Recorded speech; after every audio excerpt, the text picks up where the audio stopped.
जिसके सामान्य ग्रामीणों में भी ऐसी उदात्त वीरता व्याप्त है, वहाँ शांत हिंदुस्तान सन 1857 जैसी कितनी ही क्रूर मार काट करे, उससे उसकी ध्वल नीति को तिल मात्र भी लघुता नहीं आती।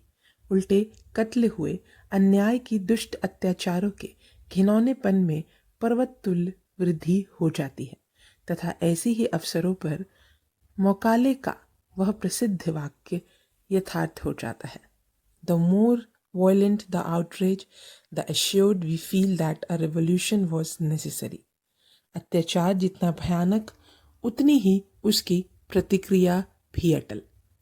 और सत्य का यह यथार्थ स्वर सुनने की क्षमता विश्व के कानों में ना बचे, इसके लिए हिंदुस्तान के लोगों की क्रूरता का हल्ला गुल्ला अगर कोई 10 दिशाओं में करे तो उन अंग्रेज लोगों को ऐसा हल्ला करने का अधिकार देवदूतों ने भी स्वीकार नहीं किया। फिर मनुष्य जाति को वह कैसे मिलेगा?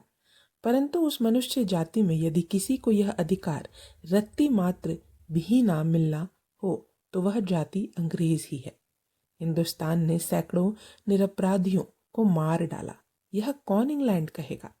नील को जन्म देने वाला और नील की स्तुति करने वाला इंग्लैंड, जिस अवध ने उसे प्राण दान दिया, उस अवध के गांव-गांव के महिला बच्चों सहित जलाकर राख करने वाला इंग्लैंड, फांसी भी कम है।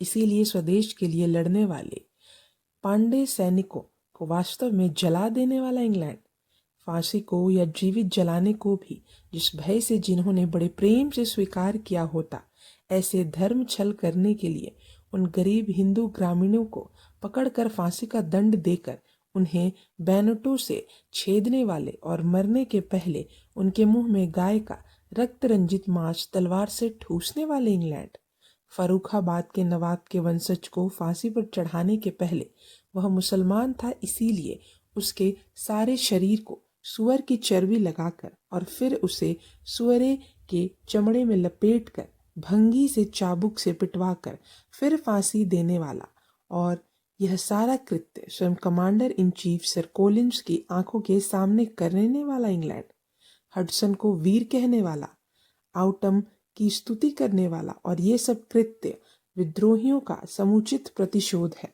यह मानकर उसकी प्रशंसा करने वाला इंग्लैंड, कानपुर की दीवारों पर वाहियात एवं नीचतापूर्ण बातें स्वयं के हाथों से लिखकर ये मरी हुई महिलाओं की लिखी है, ऐसा मूलभूत छिछोरापन करने वाला इंग्लैंड, यथार्थ प्रतिशोध किसका?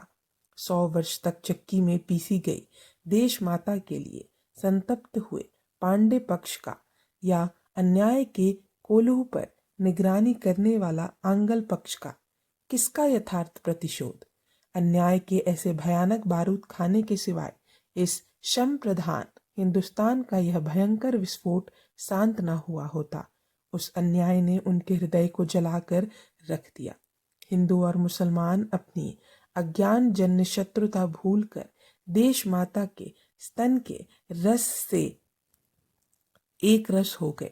जितना भारतीय उतना एक विलक्षण चेतना की हवा से तांडव करने लगा। व्यक्तिगत स्वार्थ, सुख, जीवन की तुच्छ आशा प्रायः नष्ट हो गई और एक उदात्त ध्येय में सारा हिंदुस्तान अपूर्व एकता में बंध गया। देश सेवा के लिए इस भयानक स्थिति से पत्थर भी पिघलने लगे। कैसा भयंकर विस्फोट और कितने अकस्मात ताड़ित वेग से!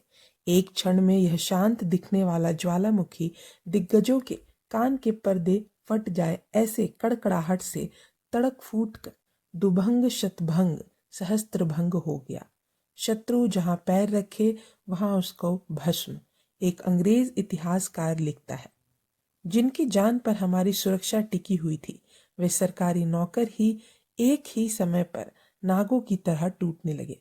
विश्वासघात किए हुए सरकारी नौकरों की सूची तैयार करो तो विद्रोह कर रहे विस्तृत प्रदेश के सभी सरकारी नौकरों के नाम पते मुझे देने पड़ेंगे। अपवाद है ही नहीं।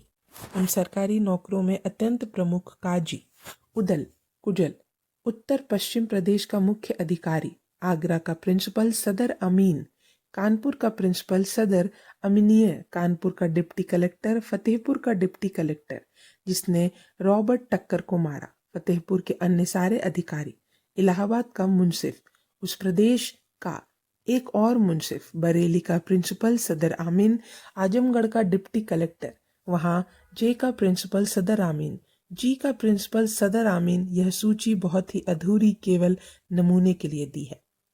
ऐसा प्रलय विस्फोट कड़कड़ाया, पुलिस विद्रोह कर उठी, सिपाही बंद कर उठे, गांव वाले विद्रोह कर उठे। अंग्रेजों से ईमानदारी का अर्थ धर्मद्रोह और देशद्रोह है, ऐसी 1 मिनट में धर्म की व्याख्या हो गई। जो कोई भी अंग्रेजों के यहाँ रहेगा उसका तत्काल जाति बहिष्कार होने लगा। उसकी पंगत में कोई बैठेगा नहीं, उससे विवाह कोई करेगा नहीं, उसके यहाँ पूजा के लिए ब्राह्मण नहीं आएगा। सबसे बड़ी और सबसे अपमानजनक गाली हो गई फिरंगियों का नौकर।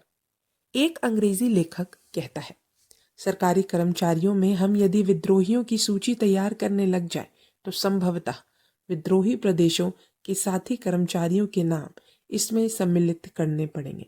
उनमें अपवाद रूप ही किसी का नाम इस सूची में पृथक रह पाएगा। ऐसी परिस्थिति होने से ऊपर से बिल्कुल शांत दिखने वाली ज्वालामुखी इतना प्रज्वलित हो गया था कि किसी भी क्षण उसका विस्फोट हो सकता था। क्रांति दूत आकाश मार्ग से जाकर जल्द ही प्रारंभ होने वाले उस समारोह में उपस्थित रहने के लिए निमंत्रण हर एक को दे रहे थे। उस आक्रमण को स्वीकार कर रहा पवित्र ध्येय साध्य करने 10 दिशाओं का युद्ध देवता तुरंत निकला। रणवाद्य, युद्ध घोष, समर गर्जना आदि आवश्यक सारे साधन यथोचित स्थान पर सजाकर मंडप तैयार कर लिया गया है। ज्वालामुखी के पार्श्व में अत्याचारों का कहर निर्भयता से उबल रहा है, परंतु क्रांति का क्षण जैसे जैसे पास आ रहा है, ऊपर हरित दिखने वाले पर्वतों के अंतर में अत्याचार का कहर आ गिरा और उसी के साथ ज्वालामुखी का विस्फोट हो गया। हाँ, अब होशियार, क्रांति का विस्तार हो गया है। क्रांति की ज्वालाएं बाहर फैलने लगी हैं, रक्त का रिसाव होने लगा है। कान के पर्दे फाड़ने वाले चित्कर, तलवारों की खनखनाहट, भूत बेसुध होकर नाच रहा है।